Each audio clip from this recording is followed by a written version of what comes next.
Hey, so I am super excited today because check out what I just bought. My very first Bandai model kit.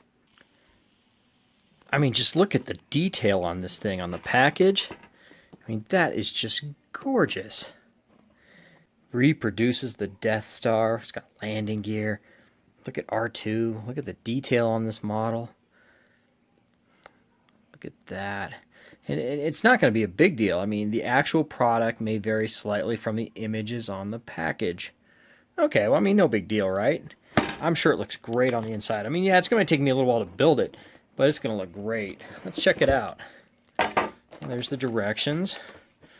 All right, well, decal's not so high on, but okay, I might be able to work with that.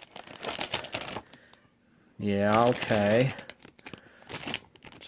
Kind of looking a little bland, though. There's the stand. Wait a minute. Wait a minute. Wait a minute. That's the pilot? Right there? That's the pilot? Yeah, I would say actual product may vary from what's on the box. Oh, man. I gotta paint this thing? Bait and switch, motherfuck. Knick-Knack's Plastic Planet.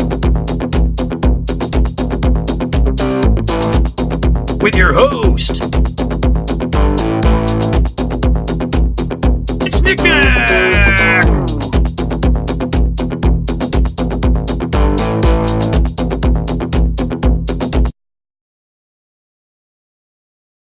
And welcome back to the Plastic Planet. My name is Knick-Knack, and with me is, once again, is my good buddy, Uncle Pat. And tonight we're going to be doing something very fun. We're going to do another top 5. And tonight we're going to be talking about something that every collector faces at one point or another throughout their collecting lives. We all have regrets in life, don't we? And sometimes those regrets transfer into our buying habits. So tonight, and I think most people can probably relate to this, we're going to be going over at least my top 5 biggest buyer's remorse items in my collection. And this spans across my entire genre of figures, from Star Wars, Transformers, DC, everything. So, admittedly, though, it's going to be a little more weighted towards Star Wars because that's what I mostly buy. But nevertheless, glad you're here, and let's get to it with my top 5 biggest buyer's remorse items. At number 5 on our top 5 list of most buyer's remorse items in my particular collection, Uncle Pat, we're going to start off with something I just got recently, and I know you got these pieces as well. And yeah, I agree. These would probably make my top 5 list. So these are the Blacklist centerpiece Black Series centerpiece figures that came out on Force Friday 2 this last time around. Well, you know, what is it with Force Friday? You and I have gone to a lot of these over the years. Whether before they called it Force Friday, we were going to. We went to the. We didn't really go to the episode 1, but we went to the episode 2 release. We went to the episode 3 release that morning. They weren't at midnight back in those days. We did episode 1 too. We were actually at. I was there. I was. KB Toys. That's right. That's right. That's Toys. Right. But what is it with those released that all judgment seems to go out the window? You're wrapped up in the excitement of the event. Now we've got a new Star Wars movie, and that's all it is. Is you haven't seen the movie, the new movie hasn't come out yet, and yet you're just amped. You're like, I want to own the piece of something I haven't seen. Is it because you're waiting in line with a bunch of other collectors, and it's just like frickin' supermarket sweeps? You just like grab as much crap as you can. Well, this last time we went, that was definitely the case, and that was certainly the case because I bought these 2 items here. On paper, they're not terrible. They're definitely diorama based items. They do have a nice light up feature. They do, which I actually do like a lot. But for whatever reason, like the Vader in this piece, it's supposed to be the Tantive V4. He's bursting through, which obviously was never something on screen. More of a dynamic, kind of harkens you back to the old Force Unleashed figures. I almost feel like this is trying to take on the Rogue One, the scene in Rogue One. Yeah, I could see that too. Yeah. But yeah, it does definitely feel like a Force Unleashed figure. You know, it's very dynamic and action, and we got explosions and right. Yeah. But what is it we don't like about these pieces? Well, first off, price point.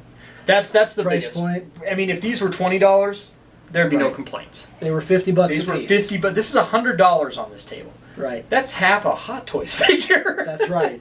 You know, that makes it sort of a hard pill to swallow. They're a little chintzy put together. They are. You know, I think even like you pull the Luke out of the package and the lightsaber. Both these guys' lightsabers, you're afraid you're going to bend. And I did, in fact, on my first time, I was able to fix it, but easily bendable, and that's not what you want when you're Opening a $50 figure. Right. I know. expect a little bit of. Especially mass retail $50 figure. Yes. And to this guy didn't come with it. This is sold separately. That's right. So really, what you're looking, this is actually a pretty good Black Series. Well, the Black Series figures are generally pretty They're great. generally pretty good. But so this guy didn't even come with them. So we're just going to take him out of it. This is what you got out of the box. Right. And you know what I also don't like is I also don't like these. It's supposed to be an in the round piece, and yet it's incomplete. Now I understand that if they actually made this complete, it would raise the price point up probably considerably. But to me, it's a half-assed attempt. I never liked these. This art. It's sort of an artistic license. You understand there's a door here, but to me it sits weird. Well, and I'll also point out the thing that really irks me. This might be a minor point to some people, but the lightsaber hanging down here goes through the middle of what is supposed to be an imaginary piece of the door. It's supposed to go through the arch. Right. So it's literally hanging in the arch. Right. And maybe I can put my beer down and we can. Yeah, that's lazy engineering there. That is. Shame on you, Hasbro. That's lazy. So price point, lazy engineering, and maybe a missed opportunity on these. Well, I mean, I think from when we looked at the packaging of the boxes looked great. Slick packaging on these, which is I think why we ended up buying them.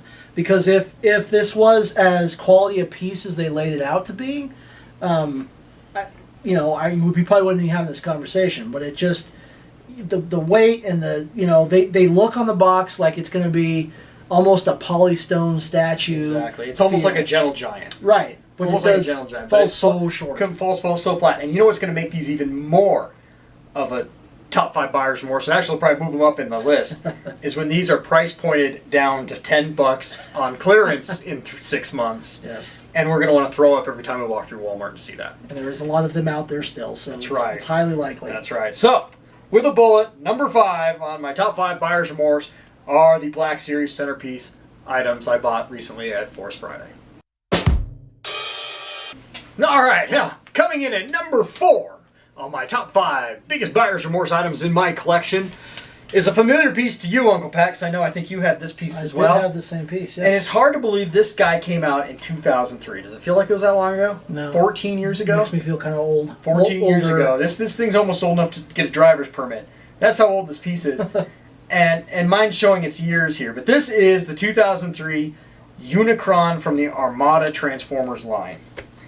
Now, I think at the time, and I'm sure you can vouch for this as well, I think at the time we were so excited to get a Unicron in action figure form that we were willing to really kind of overlook some of the faults in this figure. And there are many. Absolutely were, yes.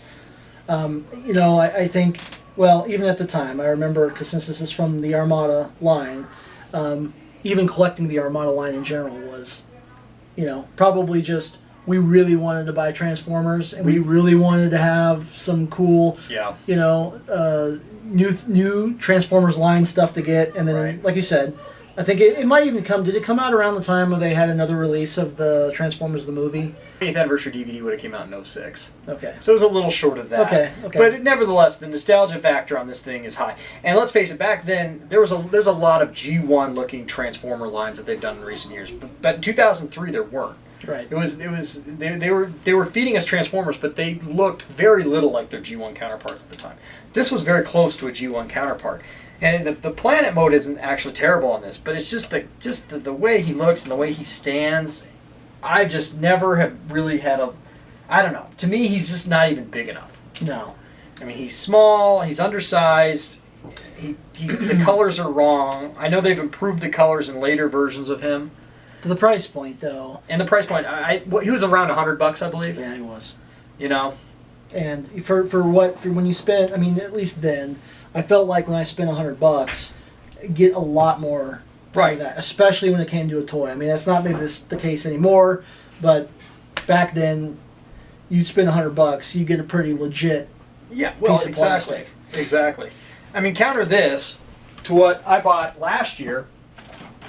For about, it was roughly the same price. A little more. A little more? Little more.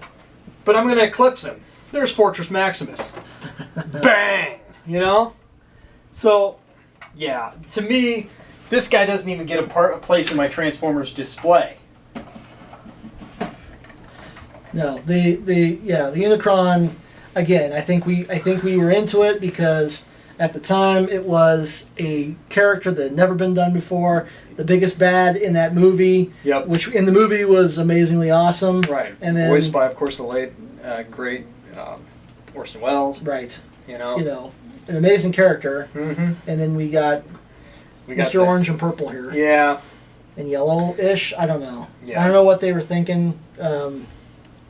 But yeah, kind of a disappointment. Kind of a disappointment, which makes him arrive at number 4 in my top 5 price point, and again, just overall lack of delivery.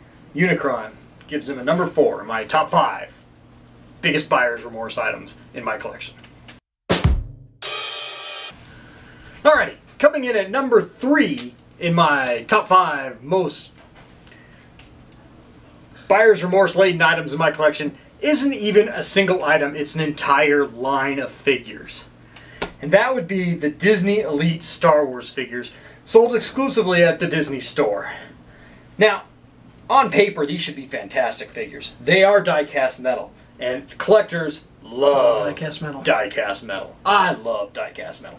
Die-cast metal harkens back to an age when toys were well put together and were extremely durable and could stand on a shelf like a brick. Right.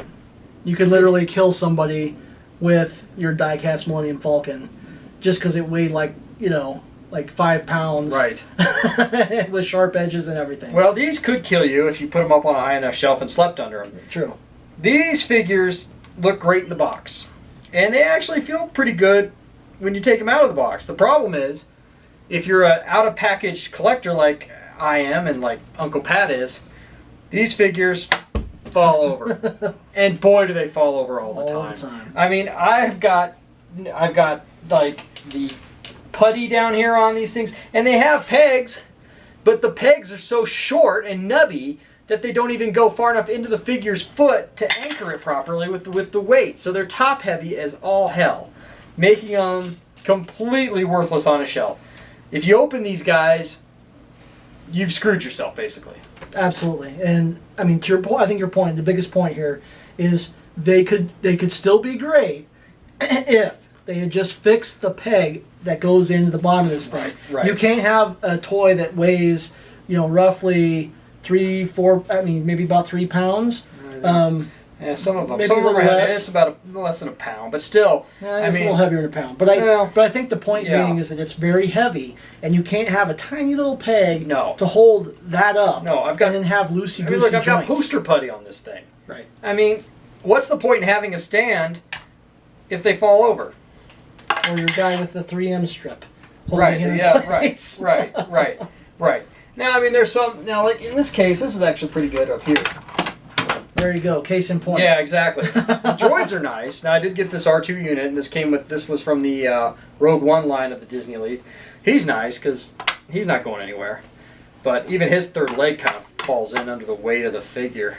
So I think it's another good point, though. Loose joints as well. The joints they're not really built for the weight of the figure. Nothing here is built for the weight of all that metal that they used to put together. Right. It's a QC issue all the way with these figures. And you know what this leads me to? This leads me to one of my biggest complaints as a collector, is that companies make figures that they think are just going to stay in the box. These figures were made with the idea that no one would ever open them. Wrong! People like to open their figures, guys. Note to manufacturers.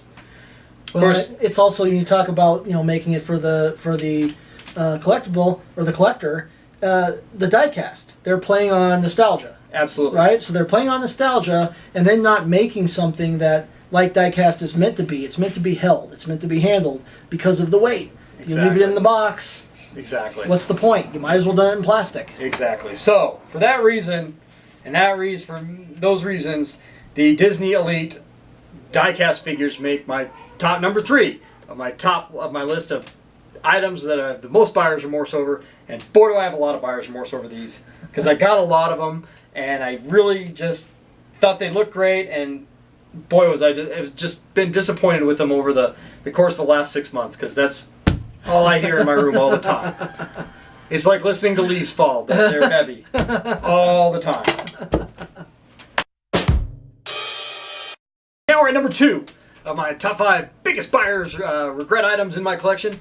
This one is sort of a tricky one, because on the surface these are actually really good figures, and that would be both my R2-D2 and R5-D4 from Medicom, which I bought a number of years back. The issue with these figures for me isn't the quality of them, because they actually look really nice, and the R2 has a really nice light up feature all the way around. It's an issue of scale and timing. I was so desperate at the time, Uncle Pat, to get...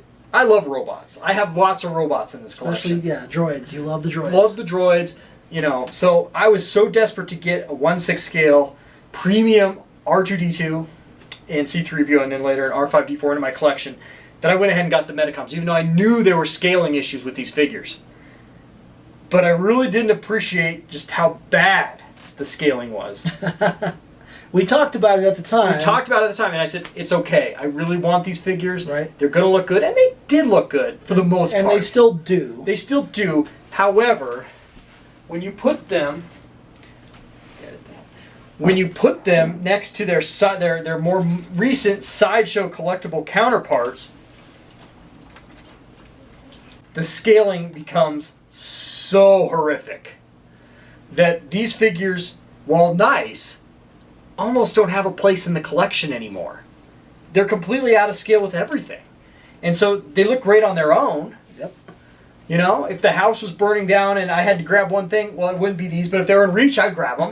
They're not worthless. Right. They're not worthless collectibles, but they don't hold a candle to what Sideshow went ahead and did just a few years after the fact. Well, and talk about price point a little bit. Well, that's the other killer too. This was a I think I got this one from a Japanese retailer, and I think I paid $175 for him. Right. And I think I paid close to $170. I used a lot at the time, and I'm sure most collectors do the Sideshow rewards points. So I think I bought the R5-D4 with some rewards points, so it wasn't as bad. But still, I paid almost $100 for him at least, and I know he's like who's a $150 figure. Right. So this is $300 worth of figure right here. Now these were roughly the same price points later on. Right. Same price, so much more figure. Right. You know? So for the price point, for the timing of the figure. Features too. Features. Right? Like Right. the light changing hair, you've got the blown motivator. I mean, just there's magnet features on these guys. Right. They've got their restraining bolts. Right. So much more to offer. Right. A lot more to offer. For almost the Same price point. So, which makes these figures, these two Medicoms, number 2. Because I kind of feel like a chump for owning those. Thank you, Medicom.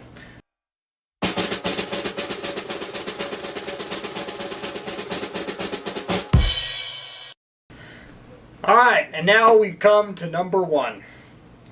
And my number 1 most regrettable purchase in my entire action figure collecting life is a figure that I coveted so...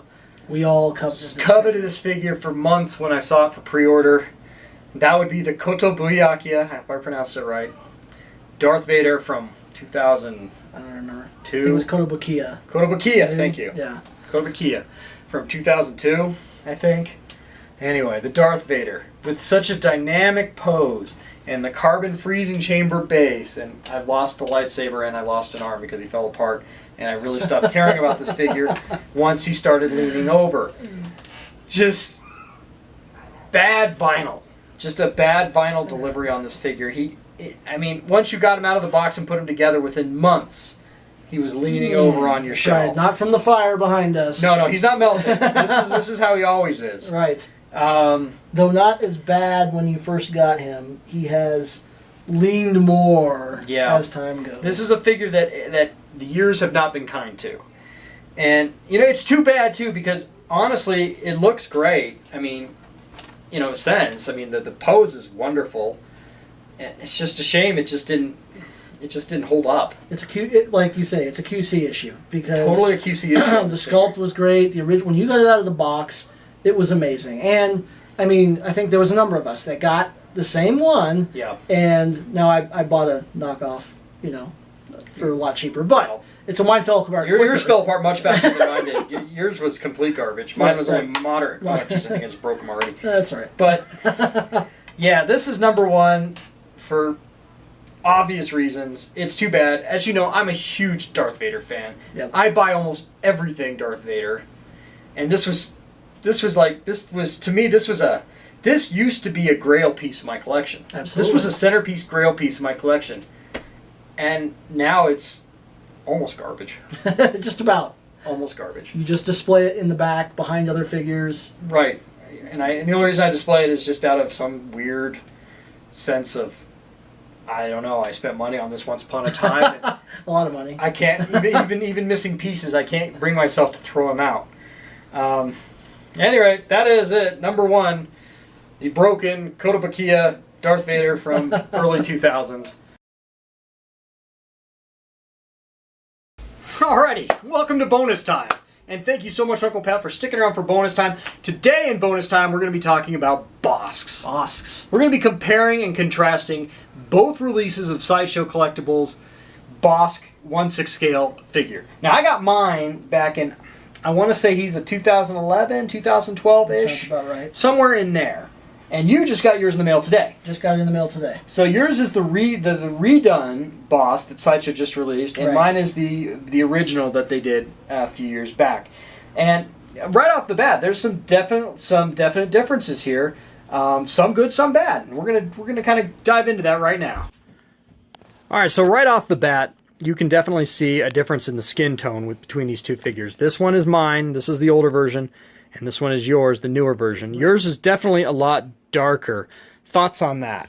So we just did take a quick look, because at first when we opened it up, because we just opened it up, we thought, that looks really dark. It looks really dark. Right, really green, really brown, dark colors in the skin tone. So we did a quick look online to see what the reality was, right? Refresh our memories on it. So we looked at a picture from the movie, one of the movie stills from Empire Strikes Back. And lo and behold, it actually compares pretty darn close with Boosk from the movie. They nailed the color. It could use a little bit of maybe a lighter tan or yellowish highlights in some places, but for the most part, that and the eyes really captured what was in the movie. The eyes do. The new one does capture the eyes really, really well. Of course, with all these figures, the artist that sculpts and paints these. It's definitely subjective to what the prop look or the costume looked like in different lighting. Yep. I mean, that goes back to the old argument: did Han wear a blue jacket or a gray jacket? So that is all subjective. Nevertheless, it does look really good. Yep. The new one does look really good. Now, not to undersell mine though, I really do love that exclusive head. Well, that's one of the nice things about yours, right? Is that cool, detailed, like more aggressive. Like it's ready to attack. Trandoshan head, right? Yeah, I mean that's definitely borrowed from the old Force Unleashed boss they did way back. Yep. A number of years ago that Hasbro did. Sideshow definitely captured that. That's one thing that I've always really enjoyed about this figure, and I've never even put the other head on because the other head's kind of this goobery, smiley boss. It looks more like the Kenner action figure than it does. So this definitely does capture the fierceness. So I do like that. But I do like your eyes a lot. Like, look at the difference. Mine doesn't even have any red in it at all. None. Let that autofocus in. But no, mine has no red in it. Yours definitely does. I mean, that's almost completely. That's night and difference. It's night and day difference there. Another thing probably to point out, which is interesting, is the feet on yours. You have that when it has the action feature. You don't have him posed in it, but he comes with that extra foot that you can pose in a cool, You can have him crouching, kind of leaning forward, action pose to go with the face. Right, exactly. exactly. And that is nice. That is the nice. skin tone, we were talking about this earlier too, right? The skin tone on yours is more reminiscent of the Boosk we grew up with, the vintage Boosk figure, right? Which was like almost a yellowish Almost an orange. Yeah, almost an orange. Yeah, so this is interesting. If you look at the vintage figure, and I think the Sideshow and Gentle Giant, I think they do draw a lot of inspiration from the vintage line. Absolutely. I think they do. The arms are almost the same color as yours. Right. However, the head is exactly like mine. Yep. So that's interesting. It is. That's an interesting take there, Sideshow. Honestly, well done. I like that. And you'll notice the suit on the classic one is the same color as yours, more so than it is mine. Mine's more of a washed out yellow. Yours is closer to that vintage color as well. Exactly. It almost feels like on yours, in some ways, they nodded more towards the vintage than they did a little bit. You know, a nice factoid about the suit, that flight suit. And I correct me if I'm wrong. Wasn't that a Doctor Who flight suit they used?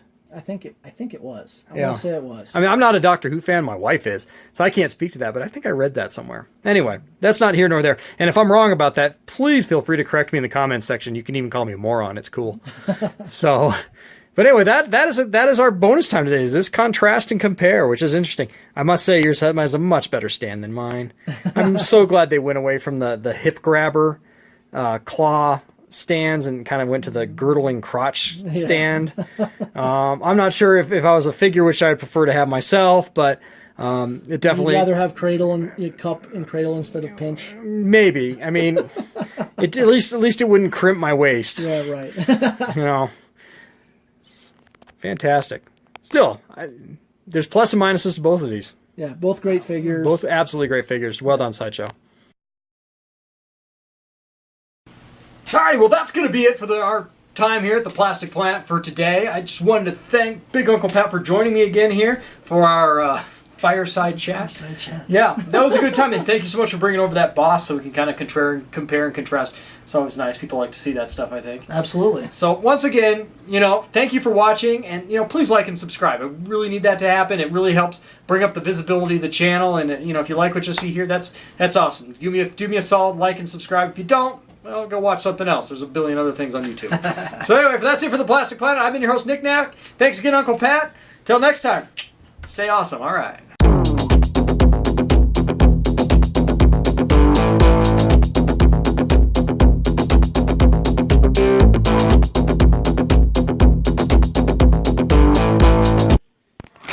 Yeah, god damn, this is gonna be a whore.